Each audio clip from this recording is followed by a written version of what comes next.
This intro is being filmed with the lens of the title, the Pergear 25mm 1.8 for Fujifilm. You know, it's been out for some while now, and it actually has a pretty decent reputation. I mean, online, not necessarily the best judge of all these things. You should get your hands on it yourself. And I know I'm online too, but you know what I mean. There seems to be a lot of hate for low budget stuff, but you and I know better, right? Right? Anyway, let's crack on.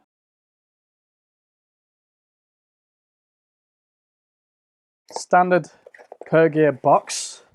Nice drawstring clippy bag with, let me show you this before we really get into it. Lining. I mean, such a cheap lens, and it comes with a detail like that, so you know, props to Pergear for that. I do like that. It is very cool. The included lens hood there, good to go, and the lens itself. I do like these snap caps, very nice. So we've got a 37.5mm full frame equivalent lens, angle of view 57.4 on the flip. Nice metal X mount there, plastic cap on the rear, the little logo you spotted there. So the aperture ring, yeah, it's a cheap declicked affair from 1.8 to f16. It's smooth for what it's worth. We might talk about it later, but let's just give you a quick overview. Manual focusing, pretty smooth from 0.2 to beyond infinity. Not too bad. Not too bad. You can see the lens move in and out a little bit there. I actually kind of like the design. It only weighs, as is there, 176 grams.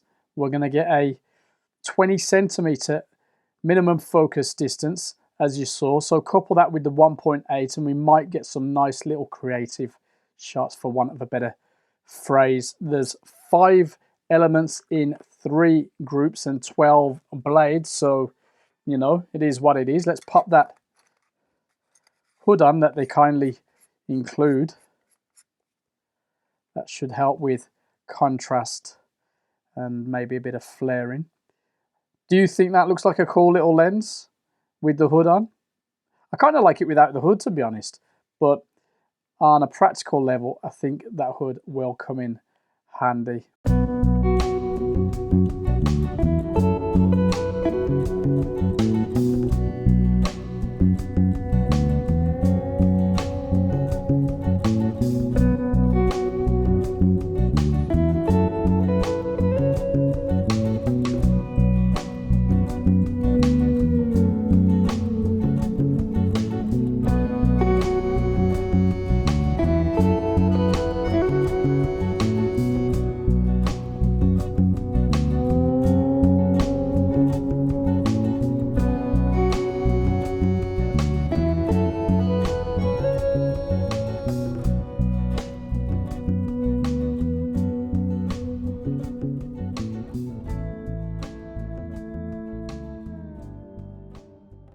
So far then, I'm happy to say the build quality is actually really good. We don't quite get a hard stop at infinity, but the focus scale seems fairly accurate. It's no secret that I don't appreciate the declicked aperture rings on these kind of lenses, so we'll just leave that there. I do really like the size and the overall design, more or less. It can feel a bit tricky shooting outdoors in the cold with such a small declicked ring, but focusing, it's good enough. And I'm ever grateful to the focus peaking of the Fujifilm system, although I did miss a few shots here and there, interestingly.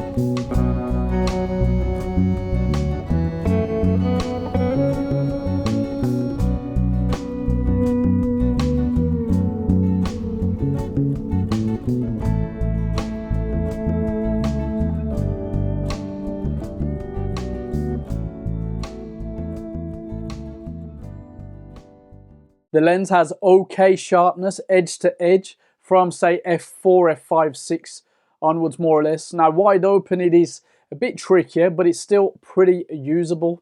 Is it actually f1.8? Well, that's possibly in doubt, but I'm not really interested in analysing the life out of these cheap things. So, you know, just get out, shoot, see if you enjoy it or not, and let us know in the comments below. Now, while we're at it, the lens has 10 aperture blades, not 12, so there's that. Field curvature is present, very much so. And contrast, yeah, it's okay. It's not the worst out there, but yeah, there's no real issues with aberrations and distortions, so definitely big thumbs up for that.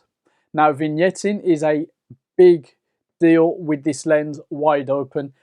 That could work to your advantage if you're into it, otherwise you'll be a bit unhappy around the widest apertures. To put it in a little bit more context, here's a static aperture test, and the only thing that will change between frames is the aperture.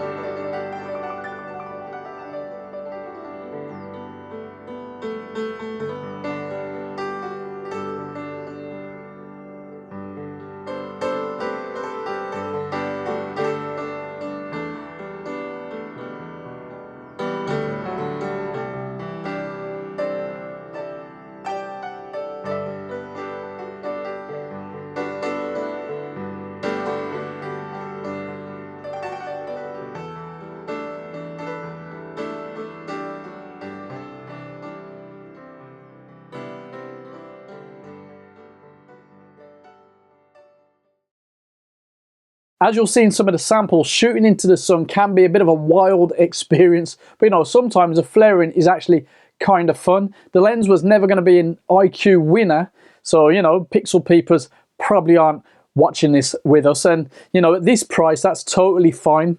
I found that the imperfections made for some fun, almost character-filled images with the right light, of course, which is fairly hard to come by in the UK this time of year. I know this doesn't suggest it, but you know, it's a very strange winter. Anyway, before we get to my final thoughts, a small diversion to show you something else that Pergear sent me. Pergear have a very decent variety of gadgets on their site, and I'm not just saying it, but you should check it out. It's always good to shop around. Some are more interesting than others, and I'm not sure if this one is overkill for me, let's be honest, but it certainly feels like a very tidy little tool. Let me just open it up for you, give you a bit of an overview. £79 for the full whack that I've got here. Let's get the main event out, because that's really what matters. The Nitecore BlowerBaby. Nice, solid feeling thing. Now, you know, a simple manual blower might be enough, but if you're brave, a sensor cleaning kit. Now, you got to use this filter if you're going to use this bad boy on your sensor. You know, the thing works very well. The brand itself is well known in the flashlight outdoor gadget sort of world, and I think that's seen in the quality and, let's be honest, in the price. As one site said, now where's the button here? It's a dust buster for your gadgets, and that is some power. Probably not comfortable for this. That is actually a nice little breeze there. Very nice. Now, you know, as I said, you've got to make sure you use the filter if you're going to use this thing near your sensor. You know, it's very well made, very powerful blower. It might be useful for you for cleaning out things like keyboards and such. It definitely works well on my keyboard, which I've got over here. It's amazing what dust gathers in these things. You get this camera cleaning pen as well in the kit, which is very cool. You know, it might be a nice little gift set for somebody. I think as it is, it's very decent. Might be overkill for some of you though, to be honest. You know, I've got loads of pens knocking about, so the pen's not my priority. This is what interests me most, the combo, at that price, would I? Anyway, I think, you know, they make it well. USB-C, really well packaged as well. And from a brand that seems to have a very good reputation otherwise, yeah, not too bad. Anyway, one last set of sample clips from the Pergear 25mm lens, the lens that we're actually, you know, really interested in for the most part. I mean, this is interesting, but you know what I mean. One last set of unedited sample clips then, and we're gonna sum up.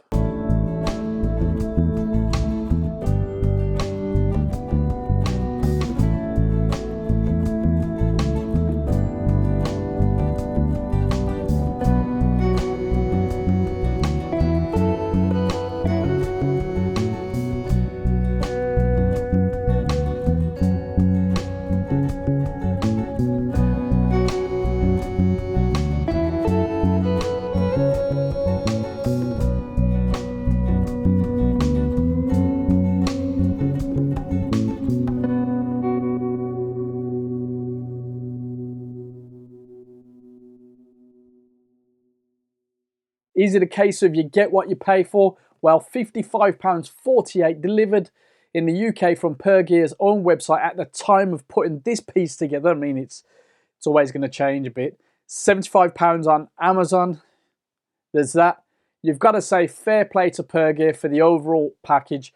Sure, at 50 odd quid, you're not going to get spot on image quality, but it is a fun lens, let's be honest. Give or take some obvious flaws, you know, it's a nice, small, compact lens, a decent package with that hood and a little bag, and yeah, it's an okay win. Over to in the comments below though. Let us know how you get on with this lens.